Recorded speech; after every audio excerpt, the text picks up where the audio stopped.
سلام طعنا هبلنا كبراتن فتواتن بيتسب تقراي برودكاست سيرفيس نعلت ربو إسران شعتن حملة غلتشن عسرت شمونتن عام تمرت ستوارد حدشتي وانا وزيناتات حيزنا لكم قريبنا لنا حبراوز عنيتكم سناكم بمعدام نابزر زراتم تسقاقيرنا فلما كان عندنا نتبتات زينام هوحاتن بلتقنا ناب كبير وتدرام قصاص أبزل اللغتيم لو ما عنتيز عرض دردر مجمار تسمعون كلت هاقراتنا منقست بلتقنا زغنع قدا كم زوسنا ونفليت أنا اللوام أيتا قبرو أسرات بوغانو أب حوحات زنبرو قوام كم زد تلوطة نزررب كم زدقف نغازيتا ريبورتر قال يابوم ما درادر አስፈላጊ ነው እላለሁ ከድርድር ውጭ የሚፈታ ነገር የለም አንድ ቢያሸንፍም እንደገና ሌላው ይነሳል እንደዚህ ነው የሚሆነው እኔ አስተያየት እንግዲህ የነግብጽ ቋሚ ነው የነግብጽ ቋሚ ነው የሻቢያዎችም ቋሚ ነው የሌሎች ግን በጊዜያዊነትም ሊፈታ የሚችል ችግሮች አሉ እነዚህን ማየት ጠቃሚ ይመስለኛል ነው ምለው መፍትሄ ይኖረዋል ድርድር ነው መፍትሄው ከዛ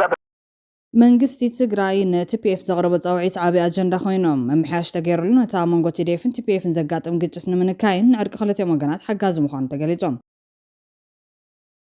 ሰራዊት ምክልኻል ኢትዮጵያም ካብ ሓደ ግንባር ከም ዘንሰሓበት ሓቢሮም ኣብ ክልል ኣምሓራ 10267 ውግኣት 1158 ተኹስታት 1642 መጥቃዕታት ከም ዝተፈጸሙ ቢቢሲ ኣረጋጊጾም ኤርትራ ናይ ኦሮሞ እያ ባሕረ ነጋሽ ብናይ ኦሮሞ ዘርኢ ነይራ ክትመሓደር ዝጸንሐት ክብል ቀዳማይ ሚኒስተር ተዛሪቡ ጸሓፍቲ ታሪክ ብወገኖም ኣብይ ከይተፈለጦ ታሪክ መሸጣ ንግዲ ባሮት ኣቦታቱ መዚዙ ክብሉ ገሊጾም ወለው ነዚኣቶም ካልኦት ተገደስቲ ኣባልታትን ሒዝና ኣለና ምስ ትግራይ ብሮድካስት ጽንሖም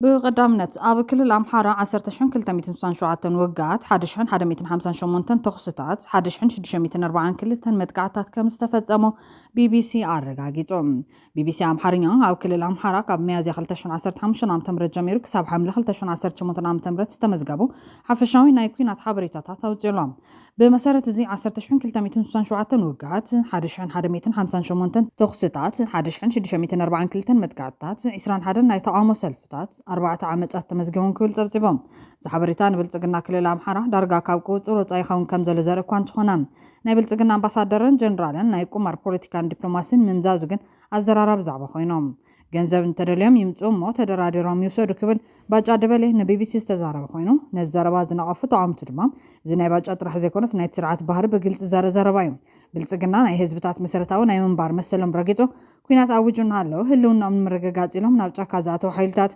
ነጸገም በሰላሙን ሕጋዊ መንገዲ ተደራድርካ ካብ መፍታሕ ልክዓም ናይ ደጋ ፖለቲካን ተደሊኹም ንዕሞ ገንዘብ ክንበኩም እናበለ የላግጸሎ ብልጽግና ቢሎናት ብር ናፍሰሰ ንኽንደይ ሰባት ካብ ናይ መበገሲ መትከለሙን ካብ ዝኣምንሉ ዓላማን ዘምከነ ቁማርተኛ ስርዓት እዩ ኢሎም ኣለዎም እኔ ግልጽ የሆነ ነገር ልንገርህ 4 ኪሎ ሰው የለም ቢባል አንዳቸውም 4 ኪሎ መጥቶ አይዙ ፋኖ ይሁን ኦላ አይመጡም በጭራሽ ምኑና አይመጡም ካፓሲቲ የላቸውም መጥቶም የሚያደርጉት ነገር የለም ምን ያደርጋል እስኪ ማን ነው የሚመጣው ዘመነ ካሴ ነው የሚመጣው ማን ነው መጥቶ 4 ኪሎ ገብት ኑ 4 ኪሎ ክፍት ነው ብትላቸው አይመጡም ስለዚህ ይሄ ይቅር በቃ ገንዘብ ከፈለጉ ከመንግስት ጋር ተደራድረው ይስጣቸው መንግስት ገንዘብ ከሆነ የሚፈልጉት አለበለዚያ የህዝብ ጥያቄ መመለስ ከሆነ ይሄው ህዝቡ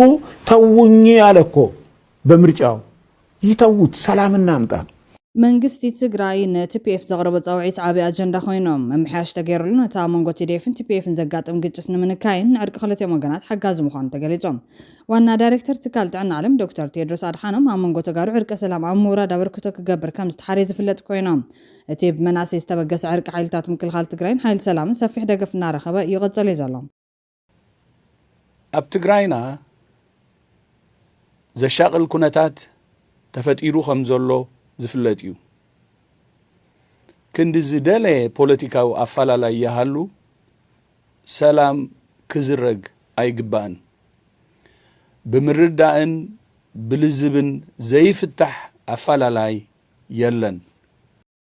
زوم نعرق قدامنت زاب مناسي إمانيو ناي حساب بوليتيكان دليتن أفلالي يالو زوم كن تحت تقرايهم سلازن براخ حدنتنا مملاست مزابلتن عرق تديفن تبيفن هتو تجيزي زيه برايز بلو خوينام حاوين بتأيين بمقتال زرخب عاوتيلن عدينان ولادينان أبداس حزن كل سدك إنك أمت وين فكرن زبلو عبالات تديفن تبيفن حلمن تلمن صلاتي بعرق إفشال زبل مرقطون أنصواري عميام وسيهم دمات مالي سلستقاقخو بقيقاي كغطل عينبال بحدقاتن عرقن سبنان كاب منقاقا وانا صلاين ادحن مواطونا حدنتنا يزبلو زمنا سي حدقات يغريتان المد نعغات هلخ كيم أننت نعي سمعو أنا يتخكل زبلو نسقراي يطفو زلو حماعات المدات درعات جيجاتات يوم ناب ابنتنا نبورنا بهلنا نملس كل يوم نزقو داح بعتو كم زحزو أفليتهم زلو إذا زلو نزو مناسي وكل تمغيلهم متقام الديحيزهم نابو كينات كناتو ينازل زلو أزستي سراويتن بوليتيكينياتاتن أبو كتور متللا خاب زلو لو أتخوينو مشاركتهم جنت وحكت الموام بخانم بعلوم مشاركتهم من أبز زارولو زلو تيوم أب حدا ورحين مقالك الملسي نازبل جنرال صاركان قبر سنساي نمقالة مليسخة نزبل حتى مسبلت الناس تسمع مع سنة كم زيلة باندبتو كم زرقاقت فلا جام زمالت أبي نخلت يوم ناكوينات مستقد اللايون كقبر عدل كم زلو زملكت يوم بتماثل من قدي هو زرفت لورق قبر زقابير كونه دكتور دبرزن مسج امداد سنة مع كم استقبرن هاب الدساوة نمزح مس كلها فلالات متحبار كم زلو هاب زقلت لواتيم عزازي أسرس مرن فان وكيلو بزعوا فتلة بلولها نفلتو تأمريلن مسحوحات زاتنا يسمع نتيلن أول كايتن رايان قد حزون في التمين الدرادرن رستنا أيو بقلوتنا ملسنا يوم بقلوتنا ولنا يوم حرخوينهم كتقن حكن قبرنا كبلي تسمعون والسعود ما مسحوحات استفرارنا يو عليلن سبات صغيلم يوم بقمة الزارو زلو أم حرا بقلبتيون والكاي تقاط يروح يزوزلو حزون بوك قصلي كبلي أسرس مرة قوامة نزيرو أسرس مرة نايفان نقول في مرحيو غازيتنيا من جورينون هاي لسلاسي جرمين مسفان نكن واقع نخلي نايبرلو كاميتريا ونزبل حتون تملسيكم زبلم مرحنة جنرال صادقان نتزي من أبي أحمد أمينو مرحنة دكتور دبرزن قرم كالدما نتزي من عطوفان شعبيان أمينو زي جمر ووق موداتو نتقراي زطف مخانو زامن مناسيهم نازنا يعرق تبقسو وسيدم زلو زمناسي تقراي ينبكن عرقينا تديف انت بيفن مستقاتلو تداس حزن أبس مران سمران أي تكالن أب تقراي زتكال سبنا ناكب بحدقة عرقن تلمن حلمن صلاتنا ممكن كل يوم موقيتهم ولد دخاق قاتلن زبلك عم صباح نعوم قاتلون عخايو بتخاليشن حاو تقاتلو زبلكاون وانا صلاي خاي زبل ملاش زحابو زمناسي بخينات كمص زد للوطي عين دلن حواتي كونكم نزبلناون عين سمع نزبل قوام بمحاز دحرت مرير كونيل كان حزب تግራይ ናይ ምጽናት ዝተወልዐ ኩናት بحيال هزباو مخته عوشتنا بدقان كمون كمه زي بالجقنا من سيتديف هزب تግራይ نسنكلا مسدحانو تكافل ما زي عري بوليسكا تግራይ دغماي ناي دما وحد حداو كينات عين اتون يلوم اللوم اموداتا ግን ዕርቅና ይዞም ተጋሩን ምስላጥ ምጥያሽ ማግል ዕርቅ ከም ዝተጀመረን ትዴፍን ትፔፍን ከዓርቁ ዝغولو ምጥቋም ተጀሚሩ ከም ዘሎን ኣብዚ ነገረሉ ዘሎ ወቅቲ ትማል ዕለት 28 حمل 2018 ዓ.ም ቤት ምክሪ ስራሕ ፈጻም መንግስት ትግራይ መጽዋዕታ ሰላም አቅሪብሎም ምስ ሓይልታት ጸረ ማኽተ ትግራይ ዕጥቂ ሒዞም ዝርከቡ ተጋሩ በሰላም መንገድ ናብ ንውር ህይወቶም ተመሊሶም መነባብሮም ባግባው ከመርሑ በመግባር ኣብ ትግራይ ኮይኖም ህልውና እንድሕነትን ህዝቦም ከረጋግጹ ዝኻኣልሉ ዕድል ክወሃቦም ከም ኣጀንዳ ሒዙ ተማያይጡ ዝወሰነ ኮይኖም ነጻውዒት መንግስት ታቢሎም ኣብ ዝሓዘረ ግዜ ናብ ዓዶም ንዝምለሱ ተጋሩ ብዘይ ምንም ጸገም ናብሮም ንክመርሑን በብዝምጥኖም ዓውደ ስራሕ ንክዋፈሩ ዝከኣል ደገፍ ክግበረሎም ዘኽእል መፈጸም ስራሕ ማንዋል ጸዲቑ ለክብል ቤት ምክሪ ስራሕ ፈጻም መንግስት ትግራይ ጸዊዖም መንግስት ትግራይ ነጻውዒት ዘቕረበ ናይ ሱዳን ዕጡቃት ሕሜት ኣብ ኩናት ምዕራብ ትግራይ ከባቢ ሸረሪና ብዕሊ ከም ዝተሳተፉ ብዕሊ ድሕሪ ምግላጽ ምዃኑ ጉዳይ ፍሉይ ኣቓልቦ ዝሓተተ أمريكان أوروبان بحد جز إسرائيل إمارات بخالي جز كوينهم نار سيف زخنن زدقفون يوم قدم سراويت تجراين سراويت السودان بحد السلالفة سراويت إثيوبيا عدوقية كزز بخالي السلالفة أما عرب تجراي مكيادو هيلو عالم لخو جبو كلنا أمريتنا تجمير زول سجات حدرهم تجارو تنتين بخلوتي قد زلو تجارو تطويلهم كحسبو إزوم تنتن تياب زابو متنقطها إز مجمرتو يخون موداتو زي فلت نصور تدرو على ما زيولو بحد يور زي خنبات السناوحة حلخلاخن بطعم حدا كينيان نايوكلنا خوينات يوم لعل تجراين إثيوبيان لعل حوحات بلصقنان لعل معراب تجراين 4 خيلون يوم تجراين السو الشكا من قدعا قالو هادو زبل حتى بملعال ناي تخيد يخون وصيتو زوسن وخالو تابت بايتا زيلو يوم اتوم مريت زجافعو طبنجات شكم تطرحهم زخونهم اتنا كوينات تلمي عيناتهم كقواصرو ناي خلون لك حمتناي السودان حد كوينات موداتو سعارون اتوم عبيت توساتهم اتوم طبنجات شكمتي كلهم بخساره يوم زود وكبل يوم زتنقوم حزن السوين اب تجراي سفح زلام تجراي نابتي قالاي نفسيات لخزلا موصو خمت متاوق قليل يكونن تقطم بدحري بزعوا تجراي ونه يخونن ابزي كوينات كانت تلوسكا من باريو سودان كم قلد جميراتو حزخ اندي عامتايو دحر حزخ اندي عامت يود كما يودا እዝገይዋኖ ካብ ዝረግረ ግዜ ትግራይ ቁልጥፍ ዓወት ሒዛ ክትወጽእ ትኽእል እያ ኢልካ ምሕላም ግርህና እዩ ኢትዮጵያውን ከም ብማል ድርድር ይቀደም ሕዚ እውን ስኽነት የድሊ ብክልቲኡ ገጽ ክብልዮም ዒዶም ነይሮም ዘተን ድርድርን ብፍላይ ነቲ ኣብ መንጎ ተጋሩን ዘሎ ኣፈላላያት ብብረት ንምፍታሕ ዝግበር ሓደገኛ ውሳነ መፍትሒ ምዃኑ ዝገልጹ ወገናት ትግራይ ካብ ሱዳን እንታይ ትምሃር ዝብል ሕቶ ብምቕራብ ሱዳናውያን ሓደ ናይ ሕሜት ሰራዊት ሓደ ድማ ናይ አልቡርሃን ኮይኖም ኣብ ዲቕ ዝበለ ኩናት ዝርከቡ እዮም እዞም ኣብ ክልተ ወገን ተሰሊፎም ኩናት ዝገብሩ ዘለዉ ሱዳናውያን ገሊኦም መማሃርቲ ገሊኦም መታዓቢቲ ገሊኦም ደቂ ሓደ ዓዲ ደቂ ከተማ ገሊኦም ደቂ ሓደ ከባቢ ገሊኦም ደቂ ሓንቲ ዞባ ወይ ኣውራጃ ገሊኦም ብስጋዊ ዝምድና ኾነ መውስወ ቀርባ ክኾኑ ይኽእሎም ብዓብዪ ግን ደቂ ሓንቲ ሃገር እዮም እንተኾነ ግን ኣይተተዓደሎ ከም ዝበሃል ፖለቲካዊ ባህሊ ኣፍሪካ ከይተርፍ እዞም ሓቢሮም ኣብዛ ሰፋሕ ዓዲ ስደተኛታትን ተቐባሊት ጋሻን ዝኾነት ሃገሮም ሃገረ ሱዳን ቀሲኖም ሓቢሮም ከይቕጽሎም ብሰንኪ ናይ ክልተ ጀነራላት ብዓብዩ ብድሕሪ እዞም ጀነራላት ዘለዉ ሰብ ረብሓ ዝፈጥርዎ ፍልልይን እቲ ብሰላማዊ ሰልፊ ዝጀመረ ናይ ሓባር ቃልሶም ናብ ኩናት ሕድሕድ ማዕቢሉ መዓዝ ክዛዘም ኣብ ዘይፍለጠሉ መድረኽ በፂሑ ይርከብ ሱዳን ሜዳ ኩናት ኮይና እዚ ኩናት ኣብ ሱዳን ጥራሕ ተሓፂሩ ዝተርፍ ብዘይ ምዃኑ ንቐርኒ ኣፍሪካ ዝጸሉ ኣሰላልፋ ቅርጺ ክትሕዝ እናገደደ ፍሑኽ እናበለ ናብ ኢትዮ ናብ ኤርትራ ናብ ደባት ኤርትራ ክሳብ ሊብያን ሶማልያን ጽሉ ይሰደለ ብማል ትግራይ ካብ ዝንታይ ኣትማር ክብል ብምሕታት ድማ እዞም መናእሰያት ሱዳን ቅድሚ ኣብ ኩናት ሕድሕድ ምእተዎም ሓበራዊ ጉዕዞ ነይርዎም ከም ሰራዊት ኮይኖም የገልግሉ ነይሮም ሰላማዊ ሰልፊ ተላዒሉ ሲቪላዊ መራሒ ፈቲኖም ንኣልባሸር ካብ ስልጣኑ ኣልየሞ ብኸምዚታት እቶም ሓቢሮም ከም ደቂ ሃገር ሰራዊት ኮይኖም ዓዶም ዝከላኸሉ ዝነበሩ ሰራዊት ነንሕድሕዶም ናብ ብረት ምትኳሳትዮም እዚ ምስ ትግራይ ክንመሳሰሎም ከለና እዞም ሎሚ ኣብ ቲዲኤፍን ቲፒኤፍን ተባሂሎም ኣሰላልፎም ፈልዮም ዘለዉ ቅድሚ ምፍላዮም ሓቢሮም ዝመከትዮም እንተኾነ ግን ከምቲ ናይ ሱዳን ዘጋጠመ ናይ ጌታቸው ጊዜያዊ መንግስቲ ምዕላው ስዒቡ ተጋሩ ቀስ ብቐስ ኣሰላልፎም ናብ ክልተ ኮይኑ ይርከብ ብረት ዝዓጠቑ ሓይልታት ኮነ ዲያስፖራ ኣብ ውሽጢ ኢትዮጵያ ዘሎ ነባሪ ኣብ ትግራይ እውን ተሓቢኡ ዘሎ ስምዒት ግዜ ዝፅበ ሓደገኛ ኩነታት ዘምፅኦም እቶም ትማሊ ብረት ዘይማዘዙ ዝነበሩ ሱዳናውያን ኣብ ዝተበፅሖም ትግራይ እውን ብዘተን ብጥበብን ፀገማ ክትፈትሕ ተዘኪላ ኩናት እንተደኣ ተባሪዑ ትግራይ ከም ትግራይ ናይ ብምልኦም በበይኑ ኣሰላልፋ ዘሎም ሓይልታት ሜዳ ኩናት ከይትኸውን ምጥንቃቕ ይድሊ ዝብል ተዓዘብቲ ተጋሩ ኣሕዋትና መላገፅን ድፋዕ ፀላትን ኮይንኩም ነንሕድሕድኩም ኣብ ኩናት ሕድሕድ ካብ ተኣቱ ዝሕድገ ሓዲግኩም ኩናት ዝተርፈሉ ወይ ካብ ትግራይ ዝርሕቐሉ ንዓኹም ብዙሕ ዋጋ ዘየኸፍል ኣገባብ ተኸተሉ ክብልዮም ምዒዶም ዘለዎም ሓደራኹም መናእሰይ ትግራይ ብዝተኻለኩም ፍትሓዊ ዝኾነ ስርዓት ብሰላማዊ ቃልሲ ወይ ብውሕድ ክሳራ ክትጓናፀፉ ምንቲ ጥበብ ቃልስኹም ነንሕድሕድኩም ዘየዋደ ይኹን ክብልዮም ምዒዶም ዘለዎም ኣብ ከምዛ ምስሊ ኩነታት እዩ መንግስቲ ትግራይ ፃውዒት ተቐሪቡ ዘሎ እዚ መፀዋዕታ እዚ ብባዕሉ እኹል እኳ እንተዘይኮነን ዕርቂ ግን ሓጋዚ ዝብል ኣድናቖት ክንቀሪበሎና ነፃውዒት ብኣውንታ ተመልኪቶ ምላሽ ተሃቦ ምስ መሪሕነት ናይ መቐለ ዘሎ መንግስቲ ዘይቃረብ ተጋሩ ሕዚ እውን ከይረፈደ ሓቀኛ ብሄራዊ ጉባኤ ይፀዋዕ ኩሉ ትግራዋይ ይተኣከብ ገዛ ዓፂም ከር ሕወሓት ዕጥቁር ጌፉን ማህቶም ደብሪ ናብ ኣዳራሽ ይምፃ ካብ ሕዝሎ ሰራዊት ይውረድ ሰራዊት ዓርሱ ኽኢሉ ደው ይበል ፀጥታ ዓዶን ህዝቡን ይሓሉ ካብ ሕሽክርና ወፂኡ ናብ ብሄራዊ ልእኽቱ ይመለስ ዝፀዋዕነቱ ናብ ቤት ፅሕፈት ሕወሓት ዘይኮነስ ናብ ትግራይ ይኹን ናይ ትግራይ ይኹን እጠንቂ ተፃወ ዝኾነ ሓዱሽ ኣዋጅ ተቐዲዱ ይጓሓፍ ተጋሩ መገዛ ዓዶም ምስዳድ ምእሳርን ምንግልታዕ ደው ይበል ሰብ ብዘይስክፍታ ብዛዕባ መፃዩ ይላዘብ ትግራይ ሓቢራ መኺራ መዋፅኦ ተናዲ ዝመፅእ ሓደጋ ሓቢራ ትገጥመሉ ባይታ ክህሉ ኢና እንደሊ ዝብል ምላሽ ሂቦም ኣለዎም ኣብ ሽምግልናን ድርድርን ተፃዋቲ ወገናት ንናይ ገዛ ርእሶም ትረ ዝበለ መርገፂ ዘቕርቡ ኣሸማገልቲ ድማ ናብ ማእኸል ናይ ምምፃን ናይ ምትዕራቕን ሓላፍነት ከም ዝዋፁ ንቡር ኮይኑ ብውሕዱ ብክልቲኡ ገፅ ዘሎ ናይ ዕርቅን ሰላም ምሽዋት ግን ብኣውንታ ዝውሰድ እዮም ዕርቂ ቅድሚ ኩናት ኣብ እዋን ኩናትን ድሕሪ ኩናትን ክፍፀም ይኽእል መዛዘሚ ጎንፂ ዕርቂ እዩ ቅድሚ ደም ምፍሳስ ዝግበር ዕርቂ ድማ ልዕሊ ኩሎም ብሉፅ ይገብሮ ዝበሉ ኣሰናዳትን ናይ ዝተበግሶ ሰላምን ዕርቅን ብወገኖም ኣብ ጉዳይ 6 ዓመት ዝገብሩ ተመዛበልቲ ኣብ ዕርቂ ቲዲኤፍን ቲፒኤፍን ኣብ ኩለ መዳይ ፀገም ትግራይ ምፍታሕን ምጥንኻር ሓድነትን መሰረት ዝገበረ ኣብ መንጎቶም ትማሊ ብሓደ ኮይኖም ክባ ትግራይ ፈንፂሖም ውዕል ፕሪቶርያ ክፍፀም ዝገበሩ ጀጋኑ መዕለቢ ክንገብረሉ ግድን ምዃኑ ኣነፂሮም ኣለዎም ነዚ ፀሊም ታሪክ ሕልምን ትልምን ፀላትን ንምምካን ድማ ንመራሕቶም ኮነ ነቶም ሰራዊት ብድፍኢት ድሌታት ከይተኸሶም ዕርቅን ሕድገትን መፍትሒ ከምፅእን ኣብ ወንበር ከፍ ኢሎም ፀገሞም ብዘተክፈትሑ ዕድል ስለ ዝፈጥር ደቅኖ ተቓቲሎም ዳስ ሓዘን ኣብ ትግራይ ከይተሰርሐ ብህፁፅ ዕርቂ ክጅመርን ክፍተንን ኣለዎ ኢልና ብኣብዝሓ ድምፂ ኣብቲ ዘተ ተስማዕሜና ኣለና ዝበሉ ኮይኖም ኣብቲ ዘተ ዝተሳተፉ ኣባላት ሓራ መሬትን ሰራዊት ትግራይን ዓረቕ ተሳይኑ እምበር ኣሽምባይ ምስ ሕዋትን ደቅኖን ምስ ፋኖ ብልፅግናን ሻዕብያን እኳ ተቐራሪብና ይስራሕ ኣሎ ክብልዮም ሓሳቦም ኣሪቦም ዘለዎም ነዚ ዕርቂ ዘሳሰዩ ዝተፈላለዩ ወገናት ዘድልዩ ኮይኖም ዓበይቲ ዓዲ ምሁራት መራሕቲ ሃይማኖት ኮይኖም ንመፈለም ዝተጠቐሱ ፕሮፌሰር ገላውዴ ሰራያ ዶክተር ቴድሮስ ኣድሓኖም ፕሮፌሰር መድሃኒ ታደሰ ዝርከቦም ልዕሊ 20 ሽማግለታት ተፀዊዖም ኣለዎም ዶክተር ቴድሮስ ኣድሓኖም ብወግዒ ዕርቀ ሰላም ክወርድ ፃውዒት ተቐሪቦም ምንባሮም ኣይርሳዕን ክቡራትን ክቡራናት ነዚ መናእሰይ ትግራይ ብወለንቶም ጀሚሮም ዝበሃል ዘሎ ናይ ዕርቀ ሰላም ምውራድ ምንቅስቓስ ክሰመር እንታይ ተወሳኺ ዕዮ የድሊ ርእይቶኹም ከተቐምጡልና ብክብሪ ንሓትት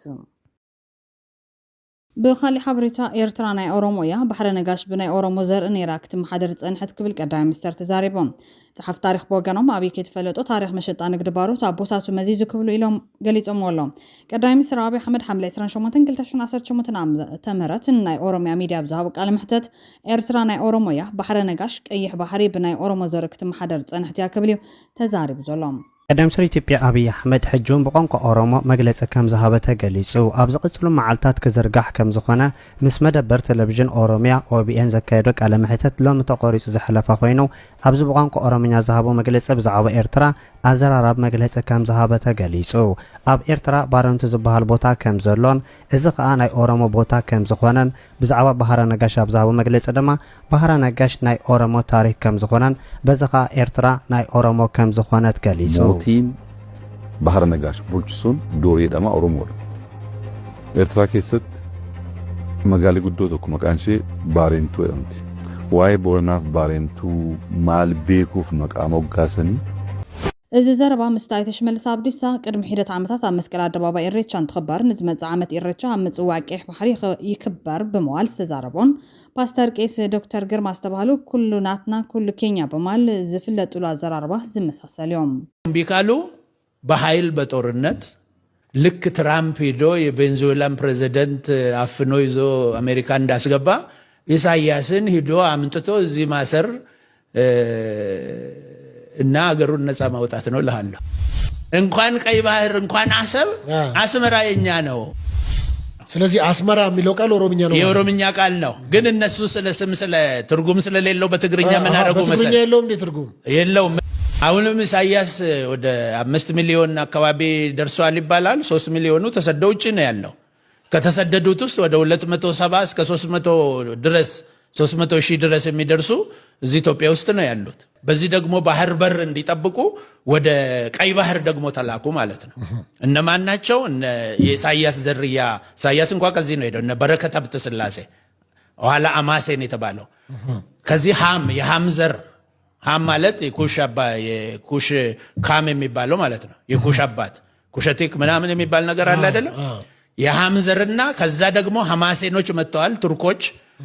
እንትኖች የኤሳው ዘሮች ምናምን ተቀላቅለው ሐማሴን ተባለ ሃምና ሴም ለማለት ነው እና አሁን ኤርትራ ውስጥ ሐማሴን ምናምን የሚባሉት ከዚህ ከሄዱት ጋር የተቀላቀሉ ናቸው ከኛ ወታደሮች ጋር የተቀላቀሉ ናቸው ማለት ነው እዛ ላይ ሄዶ በሚሰፍሩበት ጊዜ አራቱ ጎሳዎች ሲጣሉ አስመራ አሉ እኛ ሁላችን ለማለት ነው ከነመራ ማለት በኦሮምኛ ይሄ ሁሉ እንደማለት ነው ስለዚህ አስመራ የሚለው ቃል ኦሮምኛ ነው የኦሮምኛ ቃል ነው ግን እነሱ ስለ ስም ስለ ትርጉም ስለሌለው በትግርኛ ምን አደረጉ መሰለ በትግርኛ የለውም እንዴ ትርጉም የለውም ምን አደረጉ መሰለ ጎግል ላይ ገብተህ ማየት ትችላለህ በኢንዶኔዥኛ ይላል እሺ ፍቅር ማለት ነው ኢንዶኔዥያ ጋር በምን ተአምር ነው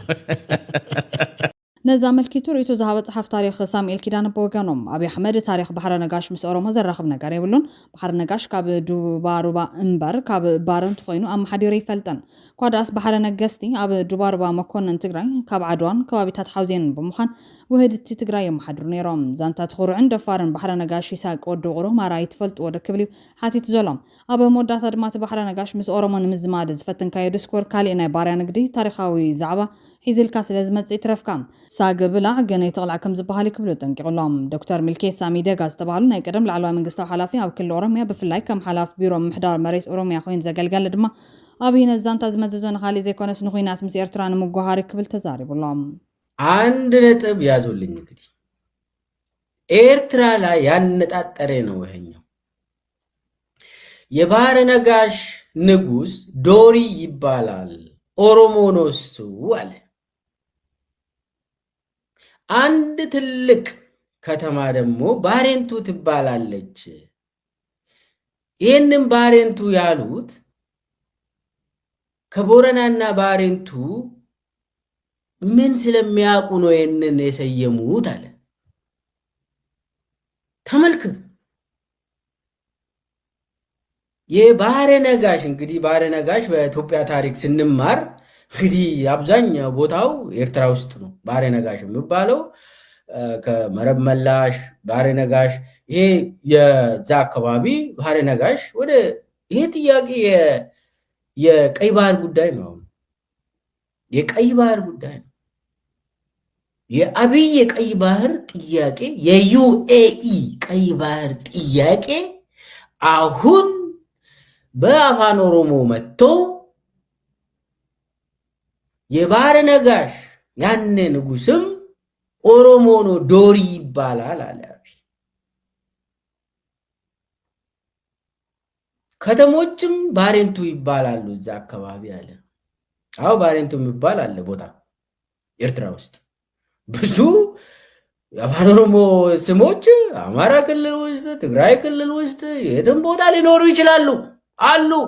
ምንም ችግር የለውም። ይሄ የህዝብ ለህዝብ ትስስርን ያሳያል። በበጎ መልክ ነው ይሄንን ማንሳት ያለብን። አብይ ግን ለጦርነት ብሎ ምን እየቆሰቆሰ እንዳለ የኦሮሞ ህዝብ አሁን ይሄ ኦቢኤን ላይ ነው ይሄንን ኢንተርቪው የሰጠው። ኦቢኤን ላይ ይሄ ንግግር ምንድነው ይዘቱ? ለምንድነው አብይ በዚህ ሰዓት ባህረ ነጋሽ የኤርትራ ንጉስ ያኔ ዶሪ ይባላል ኦሮሞ ነው ያለ? ባሬንቱ የሚባልም ቦታ አለ አለ። ከኦሮሞ ቦረናና ባሬንቱ ጋር አንድ ነው። ለምንድነው ይሄንን የሰየሙት አለ። አታቁም እንደ ኦሮሞ ህዝብ እያለ ነው እርስ በርሱ። ሌላ ጊዜ እርስ በርሳችን የተጋመድነን ይላል አብይ። ዛሬ ግን ኦቢኤን ላይ አብይ ያወራው ለጦርነት ቅስቀሳ እያደረገ ነው። بخالي وجن حوحات بلزقنا ناب كبير وتدرى من قصة أصاب زلوا الوقتهم لو ما أنتي تعرض الدردر مجمار تسمعهم كل تهاجراتنا من قصة بلزقنا زغنا عقدا كم زو سنة ونفلت أنا اللهم أي تجبر أسرات بوجنو أو حوحات نبر قوام كم استلوته نزرب كم زرقف نجازيته ريبورتر قال هيبهم سرايت من كل خالي تبيه كحد جنبار كم زن سحابنا تحبر أيو حوحات بلزقنا عندما أو كبير وتدرى من قصة كم زلوا بخلتي وجن زلوا حبري تساتنا ملخاتهم كسب حزلوا العلم من قصة سرايت زملكات من البات التبقى سلام تزي سميرو كقات مزغل تجمعت معوالتات بحذيرو نسوي مثل تمتفنان سماي عاريكو تخينات بوقعي كفن دجاف بزحلام كندما حيل ميزان نايزوان نخلتهم حيلتات كم تزدالي وك خيدهم كم زي خل تنتيوم زقال زلوم بفلاي محدار بلصقنا قد مش 9 عامت زنورو عدلات مسو كم زي لو يوم زملكتهم حيل ميزان حزن قد 5 عامتن كنا صرن كلام اب كلتشن 13 عام تمرت مول عام سراويت ኤርትራ ሙሉ ናይ አምሓራን አፋር ሲቪል ህዝብን ዝተወደቡ ዕጡቃትን ናይ ሶማሊያ ሰራዊት ናይ መላክላት ኢትዮጵያ ብፉሉይ ሓይሊ ሰባል ቦነፈርት ሕብራት ዓረብ ኢማራት ኣዝዩ ወሳናይን ስትራቴጂክ ግደ ዝነበሮ ናይ ሱዳን መንግስቲ ብምትሕባር ወዘታት ተኣኺቡ ወፊሩ ነይሩ። ህዝቢ ትግራይ ብዝገበረ መስተንክራዊ ተጋድሎ ግን ነዚ ኩሉ ሓይሊ ማዕበል ፀፍ ኣቢልዎ እዮም። ሎሚ እዚ እቲ ናይ ሽዑ ዕድላት ምሱ የለን ብፍላይ ግደ ሰራዊት ኤርትራ ክሳብ ሕዚ ህልውንኡ ንምርግጋፅ ዝተፃወተ ግደ ኣዝዩ ቁልፊ ነይሮም። ሕዚ ሰራዊት ኤርትራ ብውሕዱ ብድሕሪት ኮይኑ ንትግራይ ይወግን ሓይላ ክልጠጠ ይገብሮን ናይ ትኩራት ስሕበት ክበታትን ኣይገብርን ወዘተ መብዛሕትኡ ዕጡቕ ኣምሓራ እውን ብተመሳሳሊ ከምቲ ናይ ቅድሚ ሕዚ ተሳትፎ ኣይገብርን ጥራሕ ዘይኮነስ ምስ ስርዓት ጎረሮን ጎረኖም ምትሕናእ ካብ ጅምሩ ዓመታት ኮይኑሎም መንግስቲ ሱዳን ከምቲ ኣብ 2013 ዓ.ም ዝቆለፎ ሎሚ ኣይቆልፍን። ምክንያቱ መንግስቲ 4 ኪሎ ንመንግስቲ አልቡርሃን እንታይ ማለት ምዃኑ ስለዝተገንዘበ ዓርኪት ኣዝዩ ኣርሜናዊ ዝኾነ ሓይላ ሬሴፍ ብምዃኑ ኣብ ህልቂት ህዝቢ ሱዳን ዝተፃወተ ግደ ቀሊል ኣይኮነን። ብኻሊእ ገጽ ሰራዊት ትግራይ ንሱዳን እንታይ ማለት ምዃኑ ልዕሊ አልቡርሃን ምስክር ክኸውን ዝኽእል የለን። ብምዃኑ ሱዳን ተናሰ ከምቲ ናይ ቅድሚ ሕዝን ትግራይ ጎረሮ ኣይትሓንቃን። ሱዳን ኤርትራ ትግራይ መተንፈሲ ክኸውን ይተደልዩ ዘሎ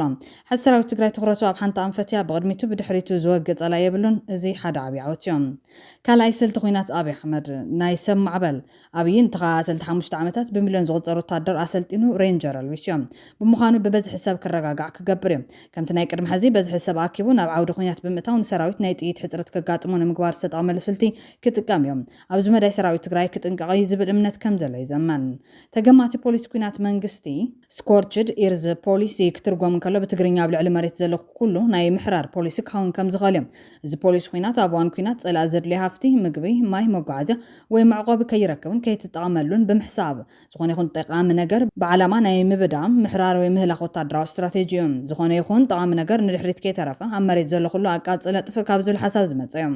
ዘጠቃልሎም ተግባራት ሕርሻታት መኽዘን እኽልን ምሕራር፣ ምንጭታት ማይ ምብካል ወይ ምዕፃው፣ ሰፈራታት እኽልን ኣባይትን ምዕናው፣ መስመራት መጓዓዝያ መንገዲ ድልድል ምፍራስ ዘጠቃልል እዮም። ዕላምኡ ድማ ፀላእ ንቅድሚት ከይገስገሰ ወይ ኣብቲ ዝሓዘ ቦታታት ደጋፋፍቲ ከይረክብ ብምጋድ ምድኻም ንምግባር ዝብል እዮም። ኣብይ እዚ ስልቲ ብፍላይ ኣብታ ናይ መወዳእታ ኩናት ብሰፊሑ ተጠቂሙሉ ርኢና ኢና። ዝነበሮ ናይ ኣየር መጥቃዕቲ ልዕልና ተጠቂሙ ብድሕሪት ሰራዊትና ዘሎ ደጀን ህዝብና እናጨፍጨፈ ሰራዊትና ብዘይ ደጀን ክተርፍ ካብቲ ብውግእ ዘጋጥም መስዋዕቲ ብተወሳኺ ብፃምን ጥሜትን ክረግፍ ዝተጠቕመሉ ሜላ እዩ ነይሩ ሽዑ ብምኽንያት እቲ ዝነበሮ ናይ ሓይሊ ኣየር ልዕልና ፍረ ዝረኸበሉ ስልትዮም ሎሚ ኸ መሪሕነት ትግራይ ከም ዝልዎ እንትኾይኑ ሎሚ ከም ቅድሚ 5 ዓመት ኣይኮነን ብልፅግና ደጊም ሰማያት ትግራይ ከም ድላዩ ዝዕንድረሉ ዕድል ኣይከሎን ብምዃኑ በታ ዝምክሕላ ዝነበረ ናይ ኣየር ልዕልና እውን ሎሚ ከምታ ኣብ 2013 ዝነበረ የለን ካልእ ተገማቲ ስልቲ ኩናት ድማ ጠቕሊልካ ዝግበር ኣዋጅ ኩናት እቲ ሓደ ኮይኑ ሓደ ሃገር ወይ ሓይሊ ዘለዎ ኩሉ ቁሸት ቁጠባ ኢንዱስትሪ ፀጥታ ሰብኣውን ማሕበራውን ሃፍቲ ብምሉእ ንኩናት ጥራሕ ክውዕል ብምሉእ ዓቕሚ ዘንቀሳቐሰሉ ዓይነት ውግያ መፍለዩ ድማ ኣብ መንጎ ወታደራውን ሲቪላውን ወገናት ዘሎ ፍልልይ ጠፈ ናይቲ ሃገር መላ ቁጠባን ሕብረተሰብን ንዓወት ኩናት ጥራሕ ይግዛም ዝብል ኮይኑ ካልእ ተገማቲ ኩናት ድማ በልዑል መንቀሳቐሲ ኣብ ዝተመርኮሰ ውድብ እግረኛን መካናይዝን ዝተመስረተ ናይ ኩናት ስትራቴጂያ እዚ ማለት ቀጻሊ ብዝግበር ቁልጥፍ ምንቅስቓስ ናይ እግረኛ ሰራዊት ወታደራዊ ተሽከርከርትን ታንክታትን ብምውሓድ ንጸላኢ ቦታ ብምቕያርን ብምኽባብን ዘንበርክኽ ስትራቴጂያ መፍለዩ ድማ ልዑል ፍጥነትን ቅልጣፈን ኣብ ክንዲ ኣብ ሓደ ቦታ ጸኒሕካ ምውጋእ ብምስጥርን ብፍጥነትን ቦታ ብምቕያር ንጸላኢ ዘይተጸበዮ ጸገም ምፍጣር ምዋድ ሓይልታት ድማ ብመካናይዝድ ዝድገፍ እግረኛ ሰራዊት ብምጥቃም ናይ ጸላኢ ድፋዕ ምብጣስን መስመር መላይን ምቑራፅን ዘካትት እዮም ኣብ ናይ ቅድሚ ሕዚ ኩናት ሙሉእ ህዝቢ ተዓዲ ክካተት ምግባር ኩሎም ቁጠባ ምንቅስቓሳት ብምዕጻፍ ናብ ክተት ክዋፈሩ ምግባር ማለት እዮም እዚ ምናልባት ኣብ ከባቢታት ደቡብን ገለ ክፋል ኦሮምያን ክረአ ይኽእል ይኸውን ኣብቲ ንሳቶም ሰሜን እናበለ ዝፅውዑ ከባቢ ግን ዋላ እኳ ሙሉእ በሙሉእ ኣይህሉን እንተዘይተባሃለ ከምቲ ናይ ቅድሚ ሕዚ ክተት ግን ክህሉ ኣይኽእልን ካልእ ኣብይ ዝምክሓሉ እቲ ናይ እግረኛ መካናይዝድ ሓይሉ እዮም እቲ ናይ ሰማይ ልዕልና ከምቲ ናይ ቅድሚ ሕዚ ክህልዎ ከም ዘይኽእል ስለ ዝፈልጥ ናይ እግረኛ መካናይዝድ ሓይሉ ልዕሊ ዝኾነ እዋን ብምጥንኻር ክወፍር እዮም ናይ ድሮን መጥቃዕቲ ኣብይ ቅድሚ ሕዚ ዝምክሓሉ ዝነበረ ቀሊል ዘይበሃል ውፅኢት እውን ዝረኸበሉ እቲ ናይ ድሮን ቴክኖሎጂ ምጥቃም እዮም ሎሚ እውን ግድን ክጥቀም ክፍትን እዮም ግን ከምቲ ናይ ቅድሚ ሕዚ ሰማያት ትግራይ ከጓዓትየሉ ከም ዘይኽእል ግልጽ እዮም ብኻሊእ ገጽ ድማ ኣብቲ ናይ 2013 ወጋዓት ናይ ድሮን ስጋት ኣይነበሮን ሎሚ ክጥዕሞ ግድን እዮም ኣብ መወዳእታ ምሕዳር ኣብይ ኣሕመድ ወይ ምስ ትግራይ ሰላም ምግባር ወይ ናብዚ ኩናት ዘሊሉ እንታትዩ ናይ መወዳእታ ዕምረ ህልውኑ ይእውጅ ኣሎ ማለት እዮም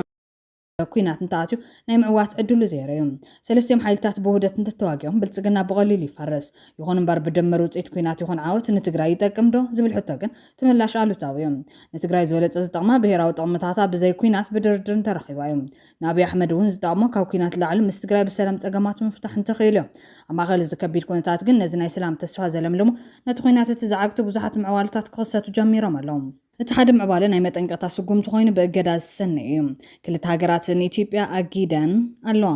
ኤርትራን ሱዳንን ኣብ መንጎ ምስ ትግራይ ተጀሚሩ ዘሎ ተጻብኦ ክልል ኣየር መንገዲ ኣየር ኢትዮጵያ ከይጥቀምሉ ዓፂን ኣለዋ ኤርትራ ሱዳን ክልቴን ሃገራት ንመንገዲ ኣየር ኢትዮጵያ ዓፂኖ ዝብል ሰፊሕ ፀብፀባት ስዒቡ መዓልታዊ ተጓዓዝቲ ዝፃዕና በረራታት ኣብ ዝቐረባ እዋን ምቁራፅ ኣጋጢሞን ኣሎ ብዓይኒ ጂኦፖለቲካዊ መርገፂ ኤርትራ ሃገራዊ ረብሓታታ ካብ ተጻብኦ መርገፅታት ስርዓት ኢትዮጵያ ንምሕላው ጎቢ ዝተባሃለ ኮይኖም ብተመሳሳሊ መንገዲ ሱዳን ብ2 ነሓሴ 2026 ስርዓት ኢትዮጵያ ሕሜትን ተኽስብ ምኽፋት ኣብ ልዕልቲ ኣብ ሸራሪና ኣብ ደቡብ ሱዳን ዘሎ ሰራዊት ትግራይ ሃንደበታዊ ከቢድ መዳፍዕን ሰብኣልቦ ነፈርትን መጥቃዕቲ ካይዶም በዚ ድማ ነቲ መንገዲ ኣየር ከም ዝተኸልከለ ይስማዕ ዘሎ ብዘይካ ዝብልፅግና ምስ ሕሜት ኮይኑ ኣብ ደቡብ ሱዳን ውግእ ምውሉዕ ስዒቡ ሱዳን ኣጠንቂቓ ሰራዊት ሱዳን ኣብ ልዕሊ ኢትዮጵያ መጠነ ሰፊሕ ናይ ሕነ መፍዳይ መጥቃዕቲ ከካይድ ኣብ ተጠንቀቕ ክፀንሕ ተወሲኖም ላዕሎት ኣዘዝ ሰራዊት ሱዳን ካብ ብልፅግና ዝበገስ መጥቃዕቲ ንምምካት ድልዋት ኢና ክብሉ ገሊፆም ኣለዎም ከበድቲ ብረት ብልፅግና ናብ መሬት ሱዳን ሰጊሩ ጉድኣት ከም ዘብፅሐ ኣዛዝቲ ከባቢ ኣፍሊጡ እዮም ብዘይ ምኽንያት ሰራዊትና ንኩናት ክዳሎ መምርሒ ኣውሪድና ይብሉ ብልፅግና ኣብ ትግራይ ዝወልዑ ኩናት ቁጠባ መልክዓት ሒዝዎ ኣሎ ሰራዊት ሕሜት ብቐጥታ ዝተሳተፈሉ ጦርነት እዩ መኳንነት ገበነኛ ሰራዊት ሕሜቲ ኣብ ትርካን ሰፊሮም ይርከቡ ተባሂሉሎም ኣብይ ባሱስ ኣቢሉ ዝወደው ዕጡቕ ሕሜቲ ብኣንፈት ምዕራብ ትግራይ እውን ይሳተፈሉ ተባሂሎም ኣብ ማእኸል እዚ እዩ ሕወሓትን ብልፅግናን ኣብ ከቢድ ወታደራዊ ምንቅስቓስ ኣብ ዘለሉ ወቅቲ ሎማዓንቲ ፃዕሪ ድርድር ምጅማር ተሰሚዖም ኣይተገብሩ ኣስራት ብወገኑ ኣብ ሕወሓት ዝነበረ ቅዋም ከም ዝተለወጠ ንዘረብ ከም ዝድግፍ ንጋዜጣ ሪፖርተር ቃል ሂቦም ካብ ኣዲስ ኣበባ ዝተረኸበ ሓበሬታ ከም ዘመላኽቱ ኣብ ትግራይ ዝርከብ ህዝብና ብፍላይ ሰራዊትና እቲ ሎማዓንቲ ተጀሚሩ ዘሎ ድርድር ሙሉእ ተስፋ ገይሩሎ ዝብል ኮይኖም ትፃዕሪ ዕውት እንተዝኸውን ብጣዕሚ ፅቡቅ ነይሩ ግን እቲ ጉዳይ ብክልቲኡ ገፅ ኣብ ጫፍ ዝበፅሐ ጉዳይ ስለ ዝኾነ ብወገነ ብዙሕ ተስፋ ሙሉእ ክኸውን ኣይከኣልን ክብል ትምንጪ ሓበሬታ ጠቂሶም ኣይተገብሩ ኣስራት ብወገኑ ኣብ ሕወሓት ዝነበረ ቅዋም ከም ዝተለወጠ ንዝርርብ ከም ዝድግፍ ንጋዜጣ ሪፖርተር ቃል ሂቦም ላዕላውነት ኢትዮጵያ ብዝተፈላለየ መንገዲ ከም ዝተሸራረፈ እውን ኣይተገብሩ ጠቂሱሎ እዚ ናይ ሰላም ጭላንጭን ኣውሮፓ ፒስ ፋውንዴሽን ኣብ መንጎ መንግስቲ ኢትዮጵያን ሕወሓትን ኣብ ዘሎ ወጥሪ ዘለዎ ዓብይ ሻቕሎት ድሕሪ ምግላፅ እዮም ትካል ኣውሮፓ ፒስ ፋውንዴሽን ኣብ መንጎ ፌደራላዊ ዲሞክራሲያዊ ሪፐብሊክ ኢትዮጵያን ሕወሓትን ዝረአ ዘሎ ናይ ፖለቲካን ጎንፅን ኣመልኪቱ ዓብይ ሻቕሎት ከም ዘለዎ ኣፍሊጦም ፖለቲካዊ ፍልልያት ብወታደራዊ መንገዲ ክፍትሑ ከም ዘይኽእሉ ብምሕባር ክልቲኦም ወገናት ላዕለዋይ ደረጃ ትዕግስቲ ክገብሩ ካብ ተወሳኺ ወጥሪ ዘበራብሩ ስጉምታት ክቁጠቡን ንስምዕ ፕሪቶርያ ሙሉእ በሙሉ ክትግብሩን ፃውዒት ኣቕሪቦም ግጭቶች በተለይ ወደ ጦርነት የሚያመሩ ፕሮፓጋንዳዎች የቆዩ ናቸውና ይሄ ግጭት በሸሬና የታየው ግጭት አይቀሬ ነበር ብዬ ነው የምገምተው። ስለዚህ በዲፕሎማሲ መንገድ በፖለቲካ መንገድ መፍትሄ የማያገኝ ነገር ሄዶ ጦርነት ነው የሚወልደውና የዚህ ውጤት ነው አድርጌ ነው የማየው እና እዚህ ላይ መታየት ያለበት ከእንግዲህ እንደማየው የውስጥ የሚባል ፖለቲካና የአካባቢ ወይ የውጭ ፖለቲካ በቃ ተደባልቀዋል። አሁን አንድ ነው የሆኑት፣ ተደባልቀዋል። ድሮ ለዘብ ባለ በዝቅተኛ ፕሮክሲ ወይ ውክልና ሲካሄድ የነበሩ ግጭቶች አሁን በግልጽ እየታወቁ ኤርትራ መሪዎቿን የጦር መሪዎቿን ትግራይ ውስጥ ታስገባለች። እንግዲህ ያነሳሽው አንድ ጥያቄ አለ። ይሄ መፍትሄ አለው ወይ የሚል ነገር መፍትሄ አለው ወይ የሚለው ነገር ከፖለቲካ አንጻር ነው መታየት ያለበት የሚመስለኝ፣ ከፖለቲካና ከዲፕሎማሲያዊ አንጻር። ነገር አሁን ሉዓላዊነት ሁሉ ተጥሷል። የሀገር ሉዓላዊነት በግልጽ የሀገር ሉዓላዊነትን ትርጉሙ እየጠፋ ነው እየሄደ ያለው አሁን የሀገር ምክንያቱም ድብልቅልቅ ያለ ሰራዊት ግብጾች ሱዳን ውስጥ ይገባሉ፣ ሱዳኖች ኢትዮጵያ ውስጥ ይገባሉ፣ ኢትዮጵያም ሱዳን ትገባለች፣ ኤርትራ በግብጽ የኢትዮጵያ መሬቶች ገብተዋል። ይሄ ሁሉ ድብልቅልቅ ያለው ነገር የሀገር ሉዓላዊነት የሀገር አንድነት የሚለው ነገር እያፈረሰ ስለሆነ ወደ ህጉ ተመልሶ ወደ ስርዓቱ ተመልሶ መሄድ ነው የሚያዋጣው የሚል አመለካከት ነው ያለኝ። ስለዚህ ተወሳስቧል ይሄ ነገር ማለት ነው። ይሄም ሆኖ ግን መፍትሄ ይኖረዋል። ሀያላኑ መንግስታትም በደንብ ከገቡበት በደንብ ይሄ ነገር ቀውስ ውስጥ ከገባ የእነሱም ጥቅምና ፍላጎት ስለሚነካ እነሱም ገብተውበት እነዚህ ሀገሮችን በዚህ መንገድ ሄደው የሚያሳኩት ነገር የላቸውም። እያንዳንዱ ሀገር በጦርነት ሄደው የሚያሳካው ነገር ስለሌለ ሰክኖ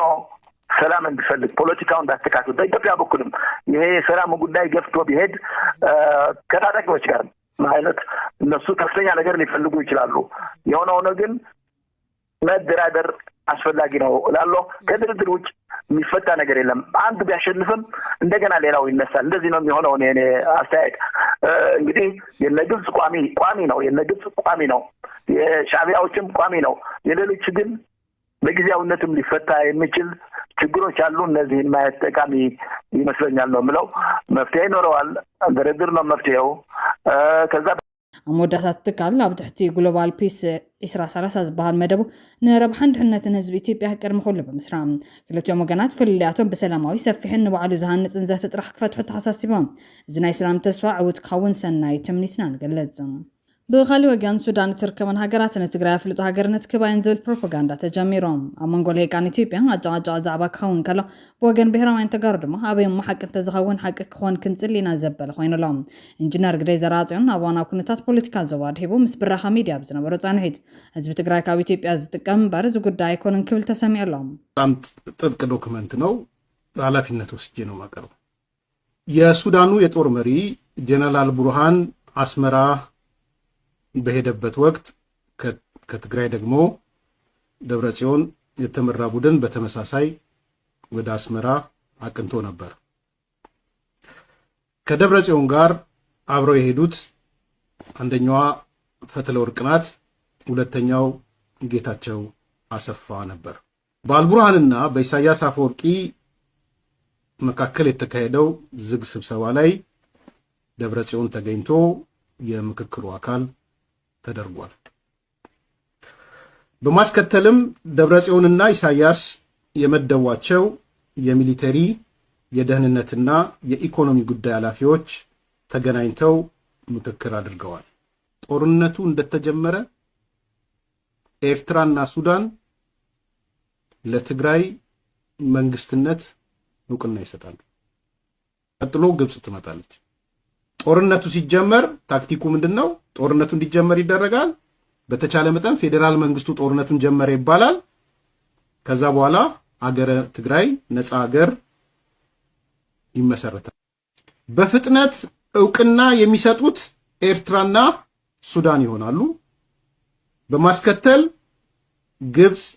እንዳየር ሁኔታ አይታ እውቅና ትሰጣለች። አዲስ ለምትወለደው አገረ ትግራይ ማለት ነው። የትግራይ መገንጠል በትግራይ መገንጠል ብቻ አይቆምም። ትግራይ ተገንጥሎ ራሱን ለመከላከል ሲል ኦሮሚያን ይበልጥ ያጠናክራል። ሌሎች ተመሳሳይ ጥያቄ ያላቸውን ሶማሌዎችን ይበልጥ ያጠናክራል ምናምን ያደርጋል። ኢትዮጵያ አትኖርም። ኢትዮጵያ ኢቭን ዶ የሰሜን ዋልታ ጥግ ላይ ያለ ቦታ ቢመስልንም ትግራይ የኢትዮጵያ ልብ ማዕከል ላይም ጭምር ነው ያለው። ኢትዮጵያን ያቆየ ያኖረ ሐሞት ያለው ህዝብ ጭምር ነውና ትግራይ ቢገነጠል ምንም አይደል ከነሱ ምናገኘው ኢኮኖሚ ጥቅም የለም ድንጋይ ሀገር ነው ምናምን የሚለው በጣም የተሳሳተ በጣም ውሸት በጣም ኢትዮጵያ ያለ ትግራይ መቆም እንደማትችል ካለመረዳት ታሪካዊ ቦታቸውንም የህዝቡንም ልዩ ባህሪ የመደራጀት አቅማቸውን ከወደቁበት አመድ ተነስተው በ6 ወር ውስጥ ያደራጁትን ሰራዊት ማየት ነውና ይሄንን ተረድቶ ከጎናቸው በመቆም ነው ሁኔታውን መመለስ የሚቻለው። መንግስትንም ወደዛ አይነት ተሳስቼ ነበር ወደሚል ነገር እንዲገፋ ማድረግ ነው የሚጠቅመን እንጂ ይሄ በተያዘው እብሪት መቀጠሉ ኢትዮጵያን ይበታተናታል ያጠፋታል እና ከዚህ መቆጠብና ተገቢውን የሞራል ኃላፊነት ማድረግ ተገቢ ይመስለኛል። ብኻሊእ ገጽ ድማ TDF ድሮን ተንቀሳቐስ ደፋዕ ጸላከር ጀሚሩሎም ሓድሽ ናይ ሰብ ኣልቦ ነፈርቲ ተንቀሳቐስ ስኒ ኣብ ደባት ትግራይ ኣጋር ሰራዊትን መካናይዝድ ኣሃዱታትን ሓዊሱ ሰፊሕ ምትእካብ ምክልኻል ኢትዮጵያ የርኢ ስፍሓትን ኣቀማምጣን ናይዞም ሓይልታት ኢትዮጵያ ንሓድሽ ወራር ትዳሎ ከም ዘላ ዘመልክት እዮም። ብኻሊእ ገጽ ድማ ሰራዊት ምክልኻል ኢትዮጵያ ካብ ግንባር ቡሬ ናብ ደባት ትግራይ ከም ዘንሰሓበ ተሓቢሩሎም። Breaking news for you. Breaking news is about withdrawal of the Ethiopian military from Eritrean border. ENDF units have withdrawn from Bore. Question is why? The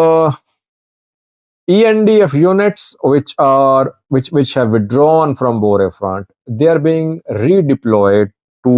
a far Wollo Waghimra southern Tigray front reported. So for Ethiopian military, the more important front now is the Wollo front, where Tigray military and ENDF are confronting each other, not Bore front. Yeah, ውጊያ ዝግጅቱ ምን ይመስላል? በድሮን ምሽግ አይታችሁ ታውቃላችሁ? ምሽግ ይሄ ጦርነት ከበድ የሚያደርገው መሆኑ የምታዩት ድሮን ከድሮን ጋር ነው የሚዋጋው። ኦብቪየስሊ ድሮን ከድሮን ጋር ነው፣ ምንም ሚግ ከሚግ ጋር ነው፣ ታንክ ከታንክ ጋር ነው፣ እግረኛ ከእግረኛ ጋር ነው። ምሽግ ላሳያችሁ፣ ምሽግ ምን እንደሚመስል የሰራዊት እንቅስቃሴ ምሽጉ ዝም ብሎ ሜዳ ላይ ዛሬ 2 ምሽግ ብቻ አሳያችኋለሁ። ጩቤ በር ሰሜን ወሎ አካባቢ ያለው ከሰማይ የተቀረጸ ቪዲዮ ትንሽ ያወራን እናሳየው። በቃ ብልጽግና በዚህ ደረጃ ነው ተዘጋጅቶ ያለው። ምሽጉን ቆፍሯል፣ ሎጂስቲክስ ሰፖርቱን ምናምን አዘጋጅቷል። ታንኮቹ ደግሞ እንትን ከጀርባ ነው ያስቀመጣቸው። ይሄ እግረኛ ነው እንደምታዩት፣ እግረኞች ናቸው እነዚህ እንቀሳቀሳሉ። ይሄ ወደ ላይ መሄድ በሙሉ ይሄ ዋና ተራራ ላይ ነው የተቀመጠው እንደምታዩቸው። ይሄ እግረኛ ክፍል ነው። ይሄ የመጀመሪያ አካባቢ እና የዲሽቃ ምናምን አቀማመጥ አካባቢ እዚህ አካባቢ ነው ያሉት። ወታደሩ እንደምታዩት ነው። ዙም ኢን ዙም አውት የካሜራ ሲስተሙ እንደምታዩት ነው። ይሄ ብልጽግና ጩቤ በር በዚህ ደረጃ ተከምሮ ትግራይን እገባለሁ መቀለ እገባለሁ እያለ ነው። እገባለሁ እያለ ያው ዝም ብዬ ላሳልፍላችሁ። በጣም ተራራ አቀማመጡ ጥሩ ነው። በነገራችን ላይ አቀማመጣችሁ ቀላል አይደለም። ጩቤ በር ይሄ በ2 ሰዓት ነበር TDF የሰባበረው የዛሬ 3 ዓመት ወደ ወልዲ አካባቢ ሲመጣ TDF ይሄን በሙሉ በ2 ሰዓት 3 ሰዓት አልፈጀበትም። እንደምታየው ሰራዊቱን ምሽጉን እዛው ያው የሆነ ዝናብ ስለሚዘንብ ትንሽ ሸንዳ ምን አድርጓል እንትናቸው ጉድጓዶቹን ተመልከቷቸው። ቆፍሮ ሰራዊቱ እዚህ ነው ቀቅሎት ያለው። የኢትዮጵያ ብሔር ብሔረሰቦች በማያውቁት ጦርነት ላይ ሊሳተፉ አብይ አህመድ 4 ኪሎ ተቀምጦ 4 ኪሎ ጎንደር ደመላሽ ያደመላሽ እያለ ጎንደር ምናምን እየተሳደበ እየዋለ 4 ኪሎ ለመቀበጥ የኢትዮጵያ ብሔር ብሔረሰቦች ኢትዮጵያ እየተወረረች ነው ኑና አገር ጠብቁ ብሎ ያስቀመጣቸው እዚህ ነው እንደምታዩት ነው።